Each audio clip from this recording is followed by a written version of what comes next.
talk radio, music, and podcasts from the Korean Peninsula. KoreaFM.net.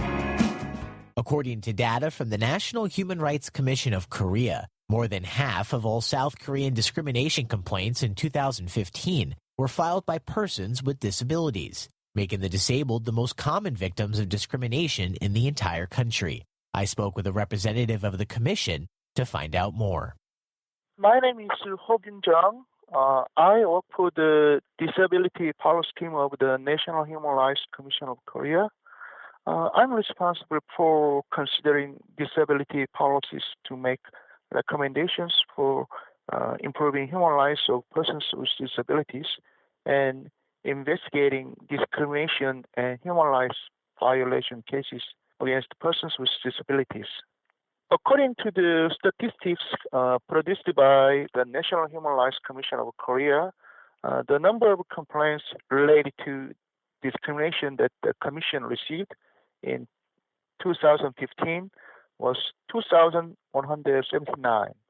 Among them, about 52% of the complaints were discrimination against persons with disabilities.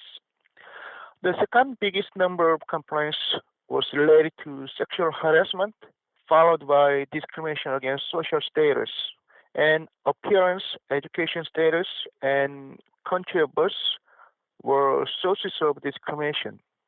Persons with disabilities in Korea have often been discriminated, and their human rights have been violated in daily lives because of social prejudice about people with disability and lack of awareness and understanding of disability.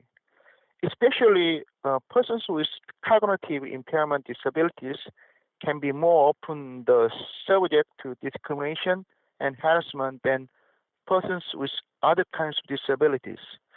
Such problems poses a big obstacle to realizing the full social participation of people with disability and their right to equality. Just as many different types of disabilities exist, so do many different ways that persons with disabilities can be discriminated against.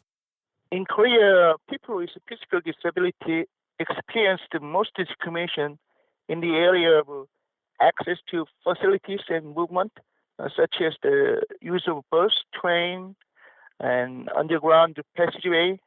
Those with visual and hearing disability reported most discrimination in the area of information communications and intercommunication. They couldn't have access information such as the internet access, braille, and audio service. People with brain lesions or mental and development disability were denied bank loans and entry to entertainment facilities, restaurants. People with mental disability reported demeaning remarks, physical violation, and harassment from people and service workers. South Korea, of course, is not the only country where persons with disabilities face discrimination, and I spoke with a representative of the United Nations to learn more about how disabilities are perceived around the world. My name is Daniela Bass. I'm the director of the Division for Social Policy and Development in UN DASA at the United Nations. And we deal with vulnerable groups of people, raising awareness on how to make a world inclusive and non-discriminatory and accessible. And I have a disability myself. Since I was 6 years old, I'm a wheelchair user. When there are cultural and architectural barriers still in place, this doesn't enable persons with various kinds of disabilities that can be visible or invisible.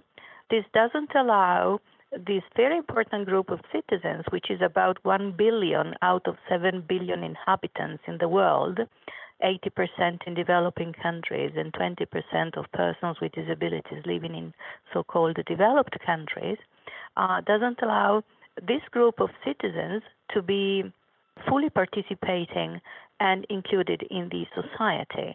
So from there, prejudices start. If a person who is very young and has acquired a disability, for instance, has no access to school and therefore education, won't be able then later on to have access to the working force. And because of the lack of education and isolation due, for instance, to architectural barriers, cultural barriers can't be overcome. Therefore, prejudices and stereotypes keep being perpetuated.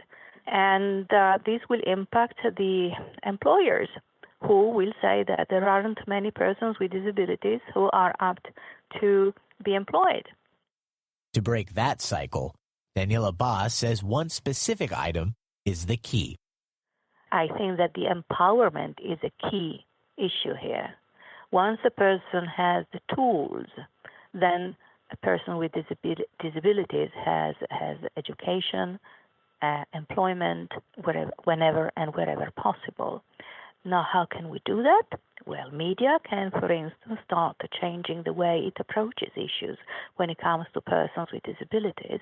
Instead of saying bound to a wheelchair, it should say a person who is a wheelchair user or else, because the wheelchair doesn't bound the person who cannot walk, frees a person, it allows freedom to move. So you see, it's a completely different change of mindset that we have to do, starting from the media that have the very important role of sometimes translating complicated language from governments and laws into something that can be easily understood at the grassroots level and vice versa.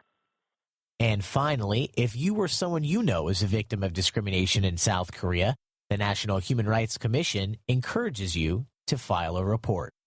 It does not cost anything to make a complaint to the Commission. Our Commission has a complaint form that they can fill in and post the facts to us, or they can file a complaint online at our website. When our Commission receives a complaint about something that is covered by the Disability Discrimination Act, the investigators in our Commission will investigate the complaint and try to resolve it. For KoreaFM.net, I'm Chance Dorland.